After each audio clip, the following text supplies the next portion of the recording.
Ang kwentong ito ay hindi lamang isang kathang-isip. Naisulat ito noong ako'y nag-aaral pa lamang ng sekundarya. Ang pangyayaring ito ay naganap sa dating kinatitirikan ng aming bahay sa itaas ng bundok na sakop ng isang hasyenda rito sa aming lugar. Napakaraming mga kakatwang bagay ang madalas na mangyari sa lugar na ito. Ang ilan ay maayos na aking naidokumento.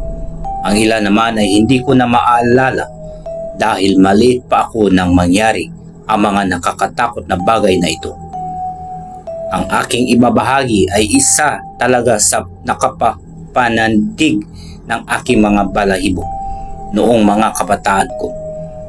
Sa aking pagkakatanda, madalas itong mangyari ng hating gabi kung saan mahimbing nang natutulog ang mga tao. Isa ang bahagi ng lugar namin noon rito sa Bicol na pinagkukutaan ng mga rebelding grupo. Madalas ka rito na makakakita ng mga sundalong dumaraan sa tapat ng aming bahay. Kaya noong maliit pa ako, labis akong humanga sa kanila. At minsan, naipangako ko sa sarili ko na ibig kong maging katulad nila. Ngunit ngayon, hanggang sa isipan na lamang ang pangarap na ito. Dahil kahit ano pang gawin ko, hindi ako makapasok sa probisyong ito. Siguro hanggang sa pagbubungkal na lamang ako ng lupa. Kahit ganoon pa man, marami pa rin akong gustong marating sa buhay. Masaya ang naging kabataan ko kahit napakahigpit ng aking ama sa aming magkakapatid. Napakasayang makapaglaro ng malaya sa labas.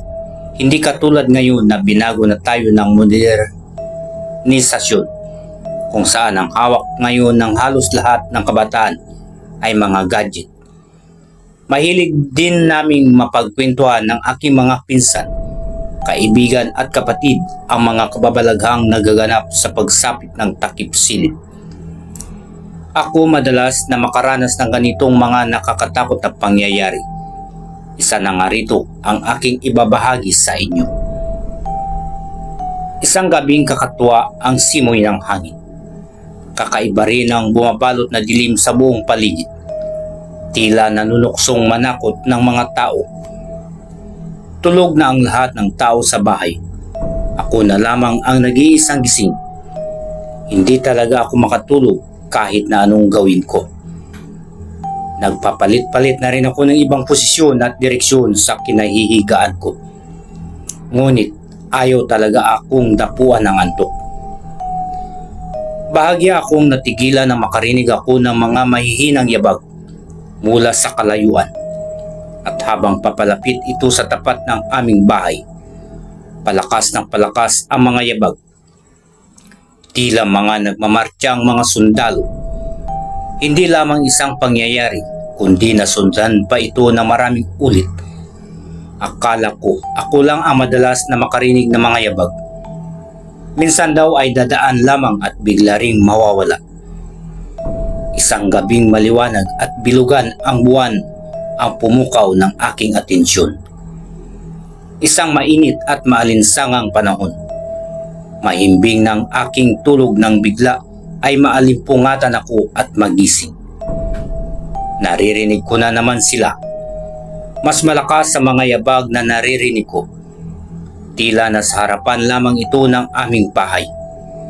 Ang hindi ko lamang maintindihan ay kung bakit ako lamang ang nakakarinig ng mga yabag ng patuloy na ang nagmamartiyang mga sundalo. Halos hindi ako gumagalaw sa aking kinahihigaan. Balot ng takot at pangingilabot ang buong katawan. Alam ko sa sarili ko na ako lamang ang nakaririnig sa kanila. Kailangan kong alisin ang takot na nararamdaman ko upang matiyak ko na baka guni-guni ko lamang at likha lamang na malikot kong imahinasyon. Bumangon ako mula sa higaan at maingat na tinungo ang aming bintana sa sala. Habang marahan akong naglalakad patungo roon, patuloy ko pa ring naririnig ang mga yabag. Bumibilis din ang pagtibok ng puso ko. Hinahanda ko na rin ang sarili ko sa hindi kanais-nais na magkikita ko sa labas. Habang dahan-dahan kong inilalapat ang aking kaliwang mata sa maliit na siwang. At nang silipin ko na sa maliit na siwang ng aming bintana, bigla na lamang nawala ang mga yabag. At wala rin naman akong nakita. Umupa na rin ang takot na nararamdaman ko. Upang makasiguro na baka guni-guni ko lamang talaga ang mga naririnig kanina, tinungo ko ang pintuan. Pagkabukas ko, bigla na lamang may umawak sa kamay ko at hinila ako palabas. At dito ay sindak na sindak ako sa aking mga nakita. Nakakadiri, nakakasuka at nakakahindik ang kanilang mga hitsura. Mga sundalong hindi matahimik ang mga kaluluwa. Marami sa kanila ang luwa na ang mga mata. Umuulas na ang mga balat at laman nila sa katawan at kita na ang mga buto sa kanilang mga katawan. Ang iba ay walang mga ulo at sariwa pa rin ang dugong roon ay umaagos. Ang iba ay walang mga braso at paa. Mga biktima sila marahil ng isang naganap na labanan. At ang may hawak sa aking kamay, hindi niya ako binibitawan. Nakalimutan mo na ba kung sino kami?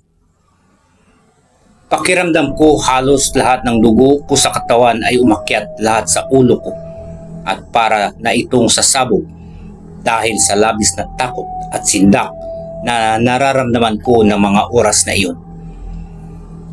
Isa-isa silang silapitan sa akin. Lahat ay isa-isa lamang ang sinasabi. Nakalimutan mo na ba kami? Kung sino kami? Hindi ko alam kung ano ang sinasabi nila at hindi ko sila maintindihan. Hindi ko nakayanan ang labis na takot na nararamdaman ko at bigla na lamang akong nawala ng malay. Kinabukasan, natagpuan ako nila mama at papa na nasa labas natutulog. Agad nila akong nilapitan at ginising. Bakit diyan ka natutulog na bata ka? Gusto mo ba magkasakit? Paninirmon sa akin ni mama, pero sa totoo lang, labis lang mang siya na nag-alala para sa akin. Naulit pa na maraming beses sa mga yabag na naririnig ko sa labas.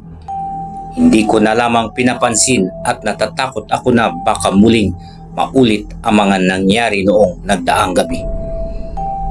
Hinahayaan ko na lamang silang magmartsa sa labas ng bahay. Habang lumalaki ako, nakalimutan ko na rin ang mga nakakatakot na bagay na iyon. Hanggang isang araw habang naglilinis ako sa bago naming bahay, aksidente kong nakita ang makapal na kwaderno at binuksan ito. At dito nakita ko na maayos ko palang naisulat ang mga naganap sa akin noon.